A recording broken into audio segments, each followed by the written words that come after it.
ഈ വർഗീയതയും വർഗീയ ധ്രുവീകരണവും അന്യമത വിരോധവും വിദ്വേഷ പ്രസംഗങ്ങളുമൊന്നും നമുക്ക് പൂർണ്ണമായി നിയന്ത്രിക്കാൻ കഴിയുന്നില്ലെങ്കിലും, അല്ലെങ്കിൽ പലപ്പോഴും നിശബ്ദ സാക്ഷികളായി ഭരണഘടനാ സ്ഥാപനങ്ങൾ തുടരുന്നുവെങ്കിലും, വളരെ സുപ്രധാനമായ ഒരു വിധി ഇന്നുണ്ടായി.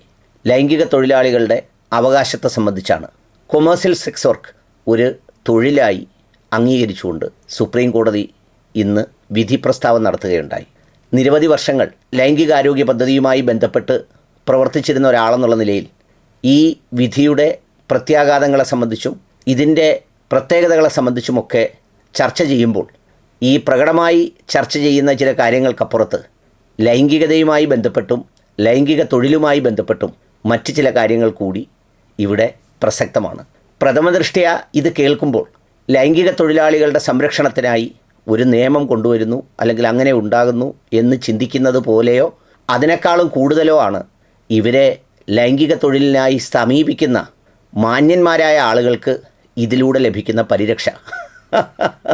യഥാർത്ഥത്തിൽ തൊഴിലാളികൾക്ക് ലഭിക്കുന്ന പരിരക്ഷയേക്കാൾ പ്രധാനമാണ് ഇവർക്ക് ലഭിക്കുന്ന പരിരക്ഷ. ഒപ്പം സെക്ഷൽ ഹെൽത്ത് എന്ന് പറയുന്ന ആ ആസ്പെക്റ്റിനെ സംബന്ധിച്ചുള്ള ചില ധാരണകളും, അതോടൊപ്പം തന്നെ ഇനി ലൈംഗിക ദാരിദ്ര്യം മാറും എന്ന് പറയുന്ന ഒരു വിശ്വാസവുമൊക്കെ ഇതിലേറ്റവും പ്രസക്തമാണ്. ലിബറൽ ആശയക്കാരും നവീനാശയക്കാരും നവോത്ഥാനവാദികളുമൊക്കെ ഇത് സർവാത്മന സ്വാഗതം ചെയ്യുമ്പോൾ ഇതിന് ചില മറുവശങ്ങളുണ്ടെന്ന് കാണാതെ പോകരുത്. നിഷ്പക്ഷ നിലപാടിൽ അതിനെക്കുറിച്ചാണ് എനിക്ക് പറയാനുള്ളത്.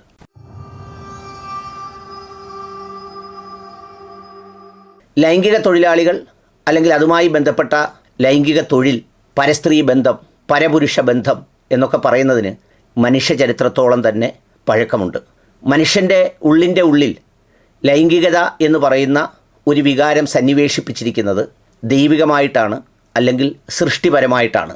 അതിൻ്റെ ഏറ്റവും പ്രധാനപ്പെട്ട ലക്ഷ്യം പരമ്പരകളെ, തലമുറകളെ സൃഷ്ടിക്കുക എന്ന് പറയുന്ന ഏറ്റവും ഉദാത്തവും ഉത്കൃഷ്ടവുമായ ദൗത്യവുമാണ്. എന്നാൽ ഇതിനെ സംബന്ധിച്ച് സാധാരണ പലതിലെന്നതുപോലെ കരുവതിഹ ചെയ്യവയ്യ, ചെയ്യാൻ വരുതി ലഭിച്ചതിൽ നിന്നിടാ വിചാരം, പരമഹിതം അറിഞ്ഞുകൂടാ, സ്ഥിരതയുമില്ലതി നിന്യമീ നരത്വം എന്ന് പറയുന്ന കവിവചനങ്ങളെ ഓർമ്മിപ്പിക്കുമാറ് ഈ കരുതി വെക്കുന്നതും അധികാരം ലഭിച്ചിട്ടുള്ളതും അവകാശപ്പെട്ടതുമായ സംഗതികളിലൊന്നും ഒതുങ്ങി നിൽക്കാതെ ഇതിനപ്പുറത്തേക്ക് മനുഷ്യൻ്റെ ആഗ്രഹങ്ങളും ചിന്തകളുമൊക്കെ കടന്നു പോകുന്ന ഒരു സ്ഥിതിവിശേഷമുണ്ട്. ലൈംഗിക തൊഴിലാളികളെ ഞാനൊരു 15-20 വർഷം മുമ്പ് പ്രവർത്തിക്കുന്ന സമയങ്ങളിൽ പോലും അവർ വളരെ വൾണറബിളാണ്.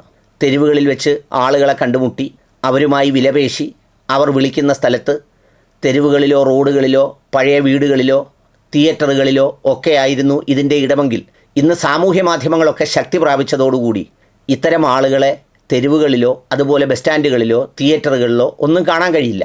അതിനൊക്കെ ഇന്ന് വ്യവസ്ഥാപിതമായ വ്യത്യസ്തമായ കാര്യങ്ങളുണ്ട്.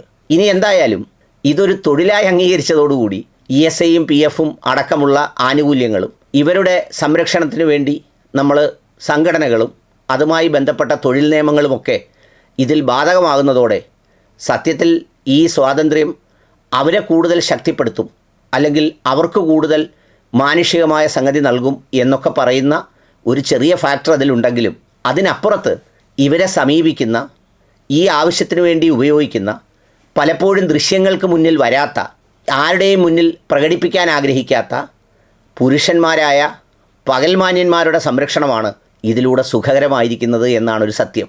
പലപ്പോഴും പണ്ടൊക്കെ ഈ ലൈംഗിക തൊഴിലാളികൾ റോഡിൽ നിന്ന് ചിലരുമായി വിലപേശുന്നതിനിടയിൽ പോക്കറ്റിലിരിക്കുന്ന കാശും എടുത്തുകൊണ്ട് ഓടാറുണ്ട്. അങ്ങനെ ഓടുമ്പോൾ ഈ ആളിന് പുറകിൽ ഓടാൻ പറ്റില്ല. കാരണം പുള്ളി വളരെ മാന്യനാണ്, സമൂഹത്തിൽ ഒരഭിമാനവും സംഗതിയുമൊക്കെ വേണമെന്ന് തോന്നുന്ന ആളുകളിൽ ഒരാളാണ്.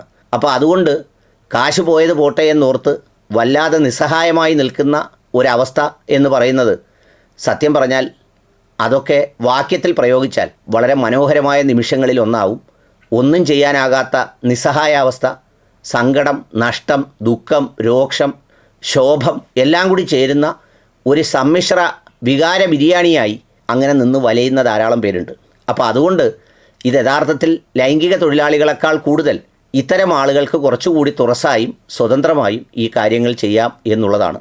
പിന്നെ പലപ്പോഴും ലിബറൽ ആശയങ്ങൾ ഉന്നയിക്കുന്ന പല ആളുകളും ഇതിനെ സംബന്ധിച്ച് പറയുന്നൊരു പ്രധാനപ്പെട്ട കാര്യം, ഇത് വരുന്നതോടുകൂടി ലൈംഗിക ദാരിദ്ര്യം മനുഷ്യനൊരു പരിധിവരെ ഇല്ലാതാകും എന്നുള്ളതാണ്.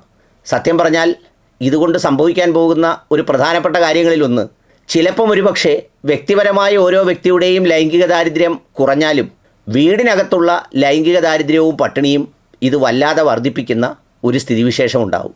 എന്ന് പറഞ്ഞാൽ ഇത്തരം പ്രവൃത്തികളൊന്നും കേവലം യന്ത്രങ്ങളെപ്പോലെ ചെയ്യാവുന്നതല്ല.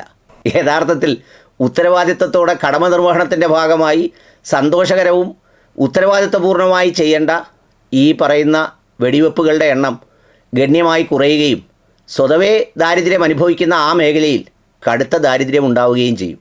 അപ്പോൾ സ്വാഭാവികമായി ആ ദാരിദ്ര്യം അനുഭവിക്കുന്നവർ അവരുടെ പ്രയാസങ്ങൾ മാറ്റാൻ വേണ്ടി മറ്റു പല മാർഗങ്ങളും തേടുന്നതിനെയും നമ്മൾ സാധൂകരിച്ചു കൊടുക്കേണ്ടി വരും. അപ്പോൾ എന്ന് പറയുമ്പോൾ ബാക്കി എല്ലാത്തിലും എന്ന പോലെ ഒരു സ്വതന്ത്രമായ വിപണി ഈ മേഖലയിൽ തുറക്കപ്പെടുന്നു എന്നുള്ളതാണ് ഈ വിഷയത്തിൻ്റെ ഒരു പ്രധാനപ്പെട്ട കാര്യം. അതുകൊണ്ട് ലൈംഗിക തൊഴിലാളികൾ രക്ഷപ്പെട്ടു, അല്ലെങ്കിൽ ഈ പ്രശ്നങ്ങൾക്ക് എല്ലാ കാലത്തേക്കും പരിഹാരമായി എന്നൊക്കെ പറഞ്ഞാൽ ഇത്തരം അവസരങ്ങളുടെയും അവകാശ സംരക്ഷണങ്ങളുടെയും ഒക്കെ ചുവട് പിടിച്ച് യഥേഷ്ടം എന്ത് ലഭ്യമാക്കിയാലും അതിനോടുള്ള ആർത്തി കുറയും എന്നൊക്കെ പറയുന്നത് മദ്യത്തിലും ലോട്ടറിയിലുമൊക്കെ വ്യാപകമാകുന്നതോടെ കുറയുന്നില്ല എന്ന യാഥാർത്ഥ്യം കൂടി നമ്മൾ ഉൾക്കൊള്ളുമ്പോൾ ഇത്തരം കാര്യങ്ങളെ കുറച്ചുകൂടി അവധാനതയോടെ ചിന്തിക്കേണ്ടത് വളരെ വളരെ അത്യാവശ്യമാണ്. ഇത് പറയുമ്പോൾ ലൈംഗിക തൊഴിലാളികളുടെ അവകാശം നിഷേധിച്ചുവെന്നോ അവർക്കെതിരെ സംസാരിക്കുന്നുവെന്നോ അല്ല അർത്ഥമാക്കേണ്ടത്. ഇത്തരം സംഗതികൾ ഈ സമൂഹത്തിൽ ഉണ്ടാക്കുന്ന അനുബന്ധമായ വിഷയങ്ങൾ കൂടി ചർച്ച ചെയ്യപ്പെടേണ്ടതുണ്ട് എന്ന് മാത്രമാണ് ഇതിലൂടെ ഞാൻ ഉദ്ദേശിച്ചത്. നേരും നിറയും കുറവായ ഈ കാലത്ത് നേരായ വഴിയിൽ ഒരു ചാനൽ, ദി ഒപ്പീനിയൻ. തടസ്സങ്ങളില്ലാതെ വാർത്തകൾ അറിയാൻ, വ്യക്തമായ അഭിപ്രായങ്ങളും നിലപാടുകളും അറിയാൻ താഴെ കാണുന്ന കമന്റ് ബോക്സിലെ ലിങ്കിൽ ക്ലിക്ക് ചെയ്ത് ദി ഒപ്പീനിയൻ സബ്സ്ക്രൈബ് ചെയ്യൂ.